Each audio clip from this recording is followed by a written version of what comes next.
સમગ્ર ગુજરાતમાં બનાસકાંઠા જિલ્લો ભૌગોલિક દ્રષ્ટિએ ગુજરાતનો સૌથી મોટો જિલ્લો હતો. એટલે વારંવાર રજૂઆતો થતી હતી કે જિલ્લાનું વિભાજન કરીને નવો જિલ્લો બનાવવામાં આવે. એમાં દિયોદરની માગણી હતી, રાધનપુરની હતી, થરાદની હતી, અલગ અલગ રીતે માગણી હતી. પણ આજે જ્યારે એક બનાસકાંઠાના સાંસદ સભ્ય તરીકે અહીંના વેપારી એસોસિએશન હોય અને નવો જિલ્લો જે ઓગળની માગણી હતી એમની એ ઓગળ જિલ્લા સમિતિ એ સાથે મળીને મને જે એમણે આવેદનપત્ર આપ્યું છે, હું આ આવેદનપત્ર એ સરકાર સુધી પહોંચાડીશ. એક વાસ્તવિકતા છે કે જ્યારે સરકારે જાહેરાત કરી એ ટાઈમે પણ મેં સ્ટેટમેન્ટ આપ્યું હતું કે કોઈ પણ જિલ્લાનું વિભાજન હોય, તાલુકાનું વિભાજન હોય તો સ્થાનિક લોકોને, સ્થાનિક પ્રજાના વિશ્વાસમાં લઈને નિર્ણય લીધો હોત તો અત્યારે આંદોલન કે આજે ધાનેરા નારાજ, કાંકરેજ નારાજ, દિયોદર નારાજ, 8માંથી 4 જેટલા તાલુકાઓ, વિધાનસભાઓ આખી નારાજ હોય ત્યારે સરકારે લોકશાહીની અંદર એમને સાંભળવા પડે.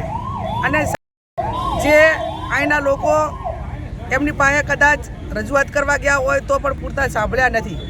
એટલે એમની જે પણ રજૂઆત છે, ભૌગોલિક દ્રષ્ટિની વાત હોય, ભૂતકાળમાં જ્યારે 2000માં જિલ્લા તાલુકાઓનું વિભાજન કરવામાં આવ્યું એ ટાઈમે ગુજરાતના મુખ્યમંત્રી શંકરસિંહજી વાઘેલા હતા. કોંગ્રેસનો એનો ટેકો હતો. દિયોદરમાંથી ભાભર તાલુકો અલગ બનાવવાનો હતો.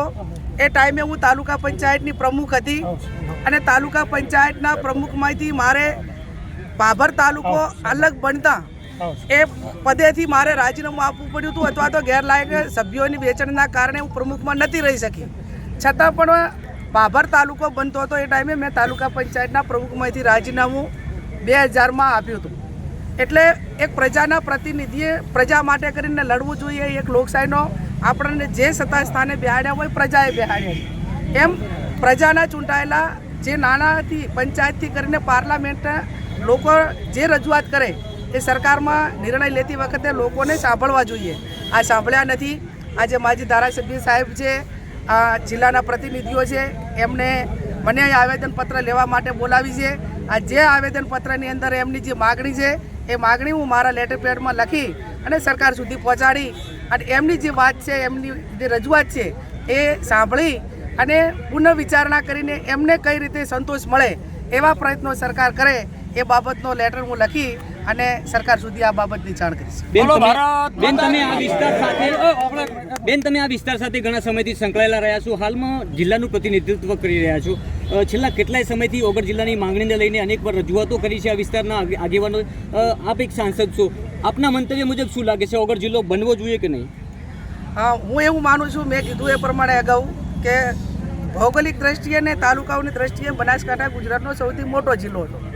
ભૂતકાળમાં જ્યારે વિભાજન કર્યું, બોટાદ હોય, સોમનાથ હોય કે અલગ અલગ જિલ્લાઓ નવા બનાવ્યા તો કેટલાક જિલ્લા 4 તાલુકાના પણ એમને બનાવ્યા છે. 4 જિલ્લા, 3 તાલુકાના 4 તાલુકાના પણ જિલ્લા બનાવ્યા છે.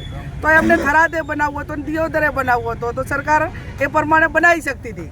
અને ઓગળ જિલ્લો વચ્ચે એની ભૌગોલિક દ્રષ્ટિએ અને કાંકરેજ પણ પાલનપુરમાં જવા માટેની અપેક્ષા ન રાખોત, કદાચ એમને એ પ્રમાણે બધાને વિશ્વાસમાં ઓગળ બનાવ્યો હોત અને જે રીતે બોટાદના નાથી જિલ્લાઓ બનાવ્યા છે, એકને બદલે સરકારે 2 જિલ્લા બનાવવાની જરૂર હતી તો થરાદે થોત. પણ એવું નથી કર્યું. માત્ર ને માત્ર એક વ્યક્તિના અહમ અને એક વ્યક્તિના નિર્ણય માટે કરીને આખા જિલ્લાને ખેદન મેદન કરીને જે લોકોની લાગણી હતી એ લોકોની લાગણીને ગ્રાહ્ય રાખી નથી.